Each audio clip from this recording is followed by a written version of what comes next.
Heureux de vous retrouver, mesdames et messieurs, pour cette session de l'information sur L2A TV, le sommaire. Après 3 jours de travaux, l'Assemblée générale ordinaire du CORAF a rendu ses grandes résolutions. Le point à suivre dans un instant. Également dans ce journal, il sera question de problèmes environnementaux, mais également de mode vestimentaire avec l'édition 2024 de la Nuit des Pagnes. Mesdames et messieurs, de nouveau, bonsoir.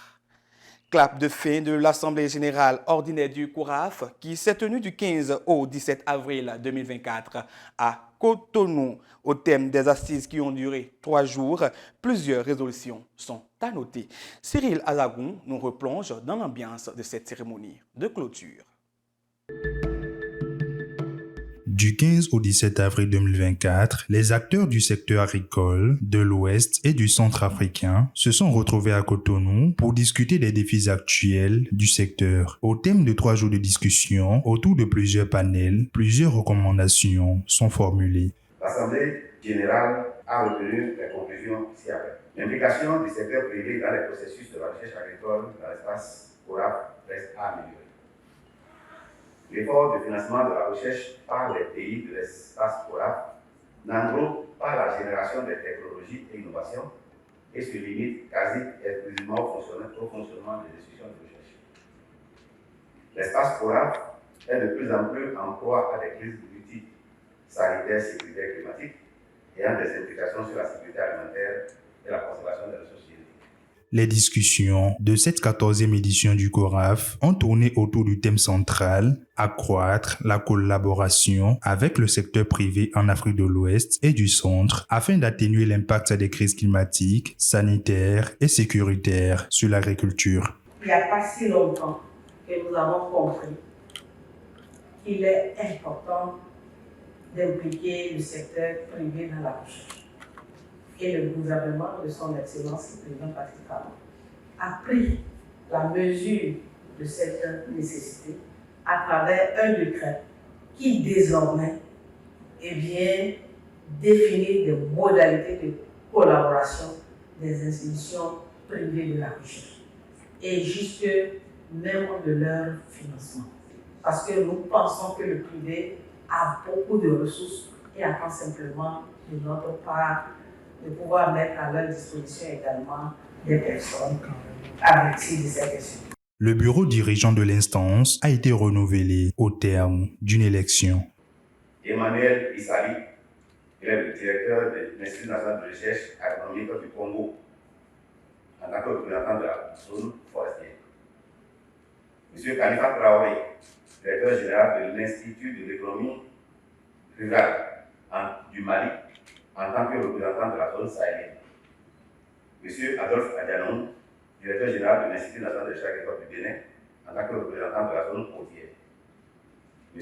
Ibrahima Koulibaly, du réseau des organisations des producteurs agricoles, en tant que représentant des organisations paysannes. M. Alfred Dixon, en tant que représentant de l'IPA. M. Patrice Sewale, en tant que représentant du secteur privé. Et Mme Aïfa Fatima Ndoye Niane, de la Banque mondiale, en tant que chef de file des partenaires techniques et financiers du CORAF. La 14e édition du CORAF a été un franc succès au regard des différentes résolutions afin de booster davantage le secteur agricole. Au nom de nos pairs, nous prenons l'engagement à contribuer à l'implication effective du secteur privé dans les différents travaux menés au niveau du CORAF et au niveau de ces instances de recherche agricole pour le développement. Nous pensons que nous devons protéger la biodiversité, la dégradation des sols, la pénurie d'eau et les investissements de manière holistique. Nous pensons donc que le CORAF sera capable de nous accompagner dans les piliers importants que l'Europa, d'une part, et la COPAC ont développé dans leur plan stratégique. Je terminerai, Excellence, chers participants, en vous réitérant tout l'engagement des partenaires au développement pour soutenir encore et encore le CORAF dans ses objectifs stratégiques au service du développement agricole. Il est temps donc, je le répète, de baliser en tout cas les voies de la transformation structurelle de l'agriculture africaine, sachant que l'agriculture est l'avenir de l'Afrique et l'Afrique est l'avenir de l'agriculture. L'Assemblée générale ordinaire a désigné à l'unanimité le Cap-Vert pour abriter la 15e édition du CORAF. Les effets du changement climatique se font de plus en plus remarquer. La situation inquiète les acteurs de la société qui réfléchissent et mènent des actions visant la restauration de l'environnement. GEDRAF ONG œuvre également dans ce secteur. Suivez ce reportage pour plus d'éclaircissement.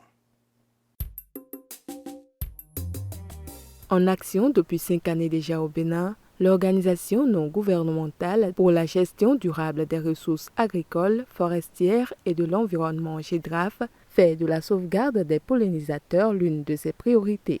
Prosper et Jaurès, deux membres de l'ONG, sont aujourd'hui dans la ferme d'un particulier qu'ils accompagnent dans la préservation de l'un des plus emblématiques de ces animaux, l'abeille. Ce site, c'est pour un particulier et notre ONG GEDRAF lutte pour la protection des abeilles. Et dans ce cadre, nous accompagnons toute personne désireuse de protéger les abeilles et de contribuer à notre effort de lutte. Et donc ce particulier a décidé de faire de l'apiculture. Donc c'est dans ce cadre que nous l'accompagnons, de la fabrication jusqu'à la colonisation et à la récolte. Chacune des étapes de production de miel est minutieusement suivie à la grande satisfaction des clients accompagnés. Pour que les abeilles puissent s'installer, d'abord, lorsqu'on installe les ruches, il faut d'abord faire des entretiens réguliers. Et lors de ces entretiens, il faut piéger les ruches avec des essences qui pourront les attirer. Et aujourd'hui, nous avons ce composé-là, ce produit-là, qui est fabriqué à l'aide de la scie et d'autres parfums pour pouvoir attirer ces abeilles-là pour la colonisation de la ruche afin de produire du miel. GIRAF ONG, une ONG avec laquelle j'ai un contrat depuis un peu plus de 3 ans pour l'installation, la confection et l'installation de ruches, la formation des stagiaires que nous recevons sur la ferme ici en apiculture et le suivi des ruches sur la ferme. Et ça m'intéressait de les mettre à l'épreuve pour voir ce qu'ils savaient faire. Et ils ont achevé de me convaincre qu'ils sont des experts aujourd'hui. Donc c'est en toute confiance que je continue de travailler avec eux. Jeune et sans grands moyens, l'ONG GEDRAF œuvre pour la création d'une planète vivable pour tous. Elle intervient principalement dans 3 domaines. Nous sommes à 3 niveaux. Nous sommes dans la gestion des ressources agricoles, ensuite forestières et puis la protection de l'environnement. Donc au niveau agricole, nous accompagnons, comme nous le faisons, les producteurs pour une production assez écologique, ce qui va permettre en même temps de couvrir le volet protection de l'environnement. Le 3e volet, gestion durable des ressources forestières, ce volet, nous accentuons spécialement sur la production des essences fruitières et forestières. Face aux problèmes liés au changement climatique, chaque action menée dans le but de permettre à la nature de se recréer est un pas vers un avenir sûr pour les prochaines générations. Parlant toujours de questions environnementales, les localités du Nord Bénin enregistrent depuis quelques semaines une série de plusieurs pluies. Est-ce déjà la saison pluvieuse? Les agriculteurs peuvent-ils déjà reprendre la route des champs? Éléments de réponse dans ce extrait que nous proposent Isaac Olainka et Ruben Soupegandi. Avec l'effet de changement climatique, donc les pluies ne sont plus régulières. Donc même la périodicité que nous savons avant ne respecte plus. Ce n'est pas évident de les appliquer aujourd'hui. Avec l'avènement de ces premières pluies, on peut passer déjà à la culture de nébé, qu'on appelle communément haricot chez nous, de l'arachide. Et je crois que ces 2 éléments-là peuvent déjà aller, oui, de sésame aussi. Et bon, je ne parle pas d'abord de maïs parce que le maïs a un fort besoin en eau. Donc, si on sème maintenant et il manque les premières pluies, je crois que ça va vraiment agir sur la croissance et le rendement. Donc, et pour la culture du maïs, je conseillerais qu'il faudrait attendre un peu. Donc, encore une semaine et après le temps que d'autres pluies viennent et que la terre soit vraiment mouillée.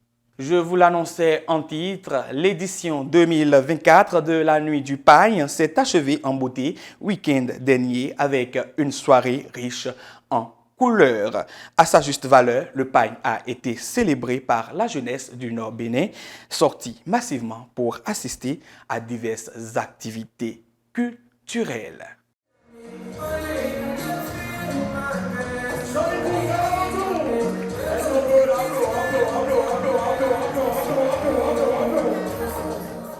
De plus, elle s'est imposée comme un rendez-vous incontournable pour les amateurs de culture et de mode africaine à travers le pagne. La grande soirée, la Nuit du Pagne, dont l'édition 2024 a eu lieu à Parakou ce samedi, a permis de valoriser la richesse et la diversité du patrimoine africain. C'est une très belle soirée.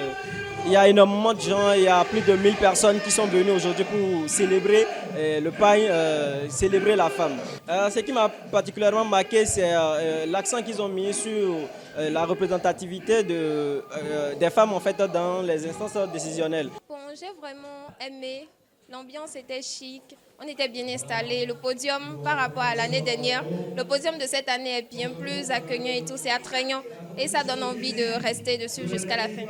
Je leur demande de continuer sur cette lancée, chaque année de trouver, de toujours chercher le problème qu'il y a eu l'année dernière et de toujours apporter une solution, d'améliorer les choses, quoi.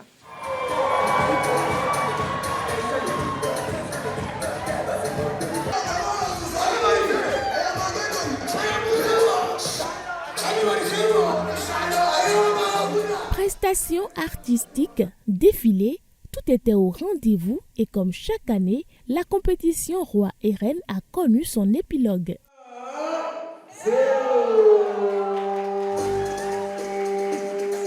Je suis fière de moi, de ce que j'ai fait durant cette soirée et je suis vraiment reconnaissante, c'est un honneur pour moi.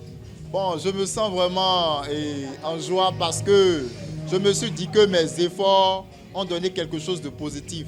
Les artistes comme El Djebel, Fred le Suspect, le président Django, Manzor, Vano Baby ont enflammé la scène.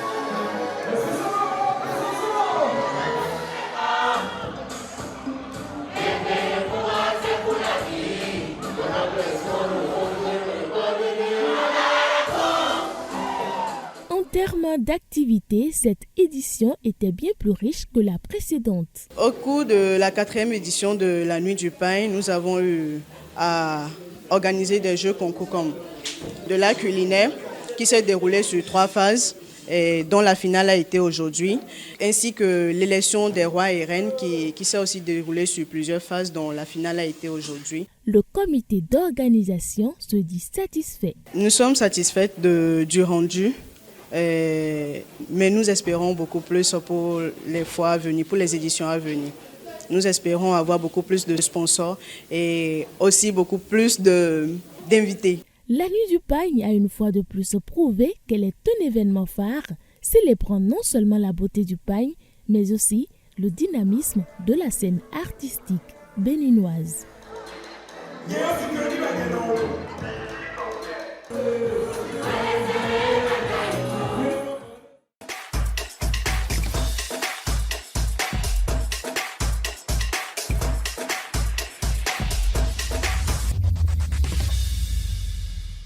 Le tour d'horizon à présent de l'actualité internationale sera essentiellement meublé, mesdames et messieurs, des questions diplomatiques en Afrique et en Europe.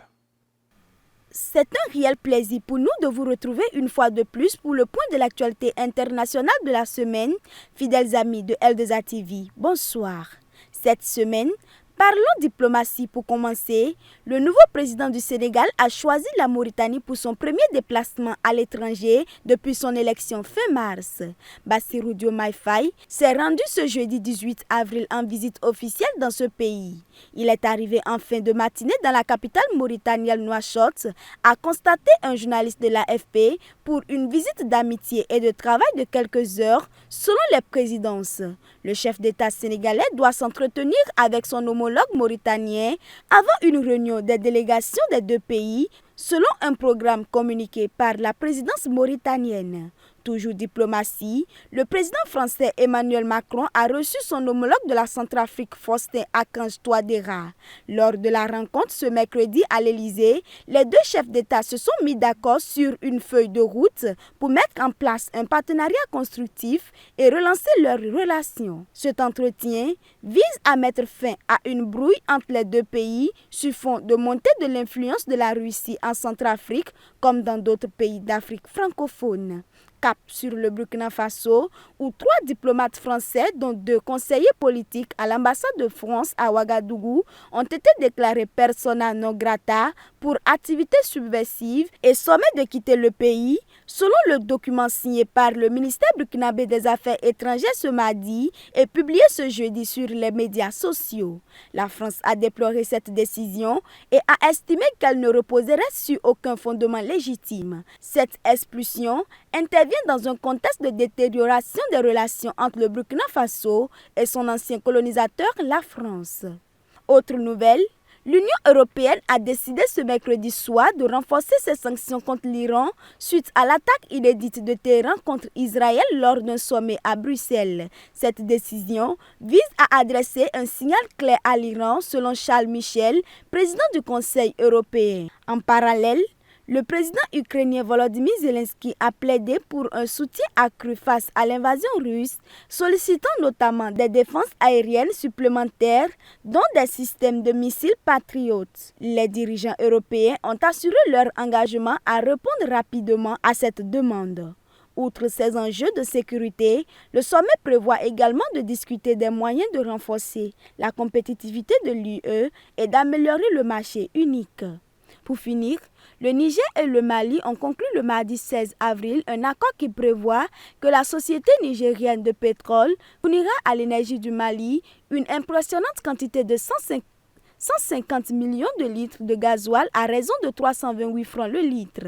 Cette transaction, évaluée à plus de 42 milliards de francs CFA, vise à soutenir le Mali dans sa lutte contre les pénuries d'électricité persistantes. Cet accord va permettre au Niger de renforcer sa position en tant qu'acteur énergétique régional. Par ailleurs, le Niger entend augmenter sa production de pétrole à 110 000 barils par jour, dont 90 000 sont destinés à l'exportation. Cet accord témoigne d'une coopération régionale renforcée dans le domaine énergétique et offre des perspectives prometteuses pour le Mali. Nous sommes au terme de ce numéro du condensé de l'actualité internationale. Un excellent week-end à chacun et à tous. C'est tout pour ce journal que nous vous remercions d'avoir suivi. Surtout, n'oubliez pas que l'erreur n'annule pas la valeur de l'effort accompli. Alors, n'ayez pas peur de commettre des erreurs, car vous n'en sortirez que gagnant. Sur ce, nous vous souhaitons un agréable week-end en compagnie de nos programmes.